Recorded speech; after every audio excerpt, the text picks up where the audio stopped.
Hey, and welcome back to Module 2 of this European Schoolnet Academy Games in Schools course. Module 2 is all about using games for thematic and project-based learning. And in this last video of Module 2, I'm going to be signposting you towards some other resources and examples that you might use in your classroom as a context for learning. First resource I want to point you towards is the Nintendo Switch. We've already mentioned the Nintendo Switch one or two times as part of this games-based learning course, but a particular shout out here for the Nintendo Labo, which combines the Nintendo Switch console with cardboard cutouts to make real and tangible objects which are used in gameplay. You can see a few examples of them on the screen here, everything from a mini house to a fishing rod to a musical instrument to some handlebars for a motorbike, but lots and lots of different ways that maybe you can start to imagine how technology like the Nintendo Switch with the Nintendo Labo could be used as a context for learning. There are lots of other examples as well. You might be surprised that we've not mentioned Minecraft so far in this games-based learning course, but Minecraft is a great example of a sandbox game where you can build pretty much anything that you want to imagine.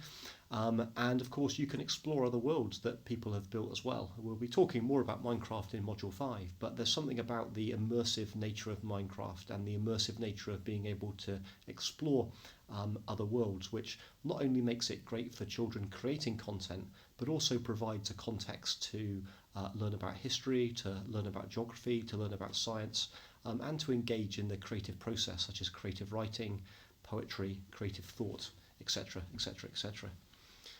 There's lots of other virtual worlds out there.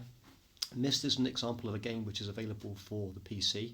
It's a really, really old game now in many ways, but it's still equally relevant. It was highly popularised in education via the late Tim Rylands, who used to use it in primary schools all over the UK as a real rich and immersive place for young people to explore and to develop their creativity skills, in particular creative writing.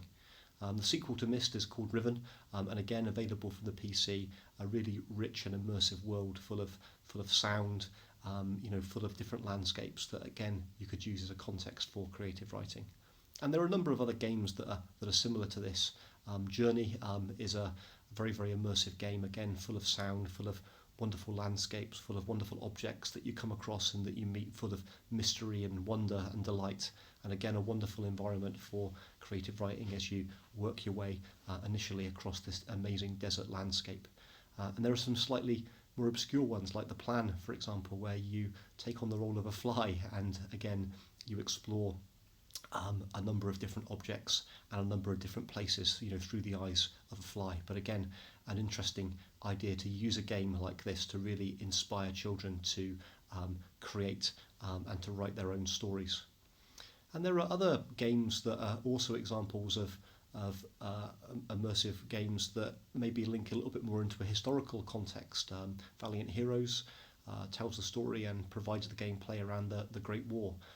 Highly factually accurate in many ways, but also really interesting in terms of the different environments that you end up in as the game character, to make you reflect on indeed the terror and the horrific nature of war.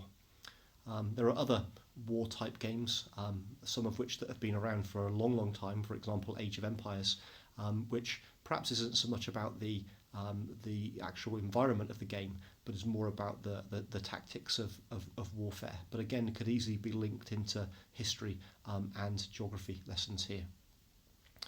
I know that I've already mentioned the Digital Games in Schools Handbook, which I think I've already mentioned as well is currently being updated. But there are lots of examples within this handbook of how different commercially available off-the-shelf games have been used in classrooms across Europe, and we are really looking forward to the updated version of this, which hopefully will come out in 2020. I also wanted to flag out this piece of research that came from Future Lab in the UK and What Was Learning and Teaching Scotland, which is the impact of console games in the classroom.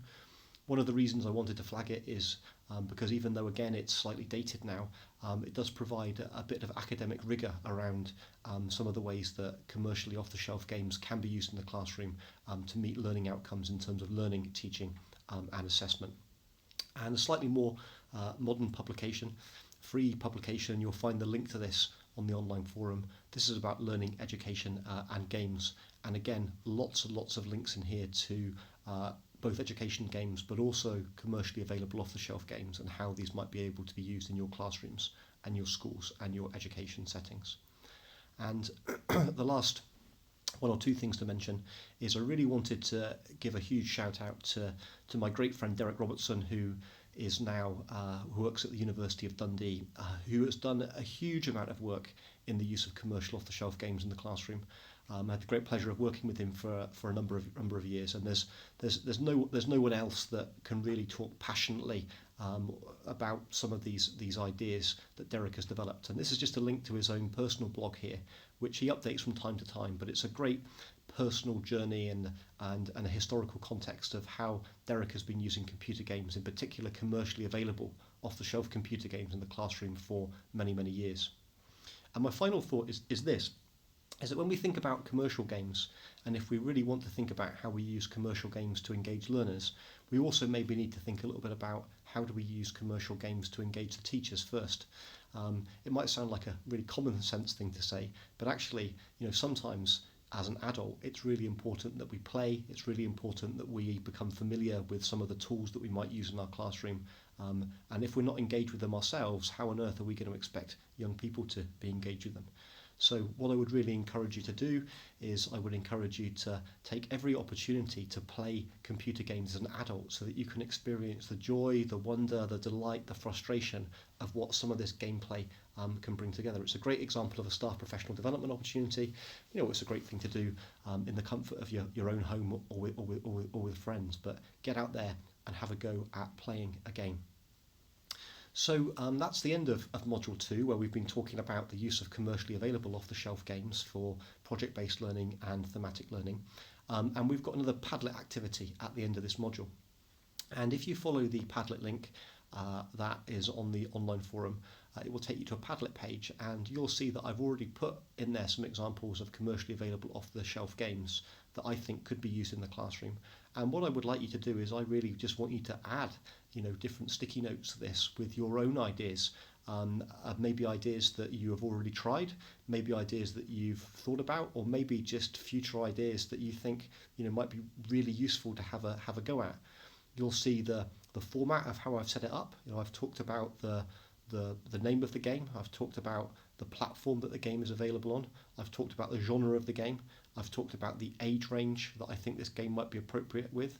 And I've just written one or two lines around how I think this game could be linked into a thematic context. And what I'm hoping is that if all of the people from Games Course could add one or two sticky notes about games that they think they could use in the classroom, that would give us a real rich and tangible resource that we could actually use back in our own schools and classrooms to use computer games to engage young people. So I've really enjoyed Module 2. I've really enjoyed the conversations that have been emerging.